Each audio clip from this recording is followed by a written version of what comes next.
Welcome back to the channel, Crypto Trend Trader, with a morning market update. Before we get started, I'd like to remind you it's not financial advice. I'm not your financial advisor. These markets are extremely volatile, so please do your own research and trade responsibly.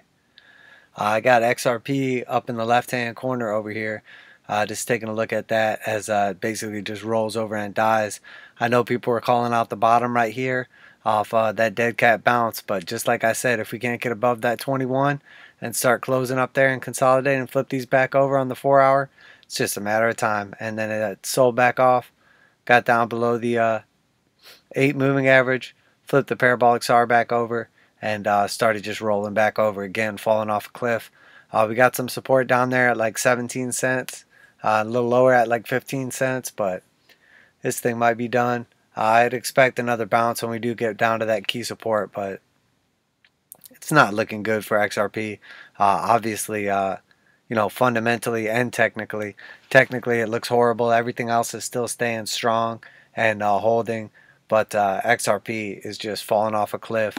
You know, obviously the fundamentals are what really makes it weak here, but if we switch over to like that weekly chart right there, you could see that we gave back that pump consolidation, massive pump up, gave it all back, and you know, basically the only support we have to hang on to is down in that like 15 cent, 17 cent, like various areas around there. So unfortunately, probably kiss this one goodbye. I feel bad for anybody that was invested in this thing, but it is what it is. That's why you want to diversify, because when the SEC goes after something, nothing you can do about it. So we got some support there at about 17.5 cents, 17.2, and then once again down here at 14.5. Again, I would expect a bounce right there, but we're below all the moving averages. It's looking like a wrap for XRP. And then if we look over at futures, we got that gap up here on Bitcoin, and then essentially consolidating. We got saved the first time by that 8, pumped up, but now we're looking like we're going to sell back off, at least back down to the 21. So that's what I'm expecting. So let's switch over to the Bitcoin chart. I got it on a short time frame here. We're on the 1 hour, and as you can see, we are flagging out big time. Now you could call this a descending triangle if we come back down and touch that bottom again, but the way we bounced a little bit off the bottom here on the 1 hour time frame, looks more likely that you know, you could call it more of a flag, but we have confirmed a top, you know, another touch, and then this touch got up even weaker and started to sell back off.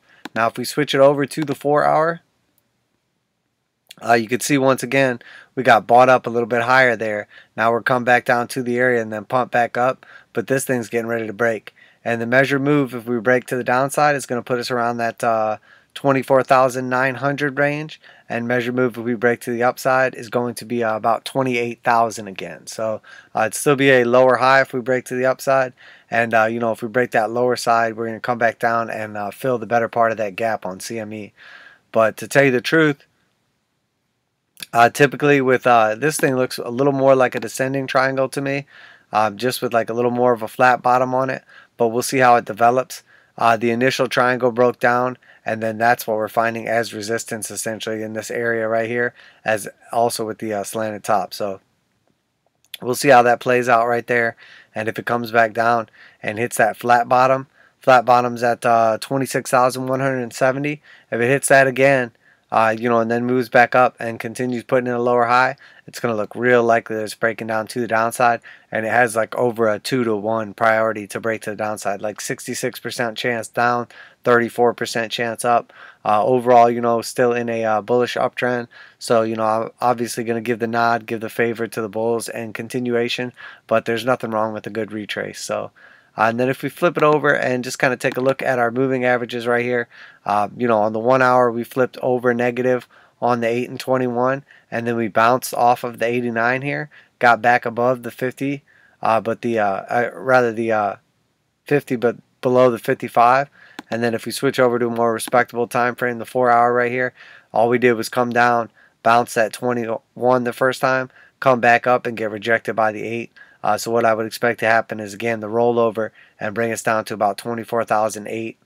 You know, potentially come down and fill that gap. That would be the 50-55 here, but more realistically than not, this is our main support that we're paying attention to, is right here at that 24,000 range. That main support where we had essentially had that ascending triangle and broke that flat top we're looking to come back down and find that as support, and that give us that flat bottom, and then we can get continuation to the upside, and that's going to line up perfectly with the 89. Now again, if you look at this on the longer time frame, you can see this looks much more like a descending triangle. We essentially have that flat bottom and the strongly sloped top right here. So that's what we're paying attention to. Again, you know, we are still in a uptrend and everything, and until we cross at least that 821 to the downside on at least a 4-hour time frame, we're really not looking for the trend to start flipping back over and reversing. You see how many times we attempt to get that cross, even a massive sell-off like this gets bought right back up, and then we flip it back to the upside and get continuation. So you don't want to get too excited on the 8 and 21 cross, but that at least tells you like the trend may be potentially reversing. Pay attention to it, but at that point in time, we're still looking to buy support. So it's not financial advice. I'm not your financial advisor. These markets are extremely volatile, so please do your own research and trade responsibly. Crypto Trend Trader, and I'm out of here.